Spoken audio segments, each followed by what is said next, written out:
შეჯამება მიმდინარე საკითხებს. მანამ კი აჭარას საქართველოს განათლების მინისტრი სტუმრობდა.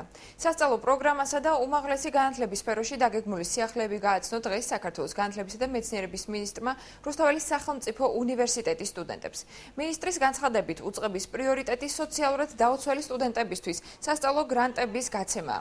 თამარ სანიკიძემ დღესვე განმარტა, რომ ბაღებსა და დაწყებით სკოლებში შეწყვეტილი სასწავლო პროცესი ორშაბათს განახლდება.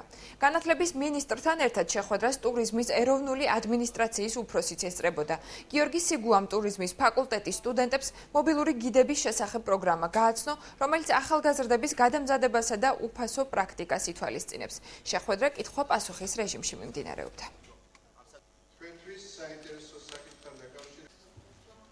ჩვენ შევაჯამებთ წელს, ნახავთ როგორ იყო მათი ჩართულობა სახელმწიფოს მიერ შეთავაზებულ სხვადასხვა პროგრამებში, ასევე ჩვენ გვაქვს კონკრეტული სიახლეები მათთვის, ჩვენ გვინდა რომ მათ ხელი შეუწყოთ სამომავლო დასაქმებაში, შევთავაზოთ სახელმწიფოს მიერ წარმოქმნილი სხვადასხვა დასაქმების პროგრამებში ჩართულობაც, და მე ვფიქრობ, რომ დაინტერესებაც იქნება შესაბამისი. სწავლის შეწყვეტა ნამდვილად არ იგეგმება, პირიქით მდგომარეობა ბევრად გაუმჯობესებულია და უკვე რაიონებშიც დაიწყო კლება ინფიცირებული ბავშვებისა.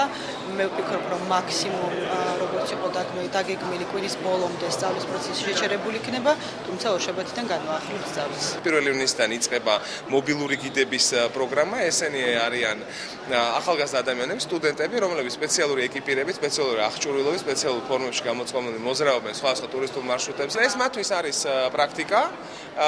აქ იქნება ჩართული 150 მობილური გიდი. ჯერჯერობით დაგეგმილი არის მხოლოდ თბილისი, თუმცა მე ვთვლი, რომ არაფერი პრობლემა ამაში არ იქნება, რომ ბათუმით ჩავერთოთ ამას და ჩვენ ვზადავართ, რომ პროექტი დავაფინანსოთ ბათუმში.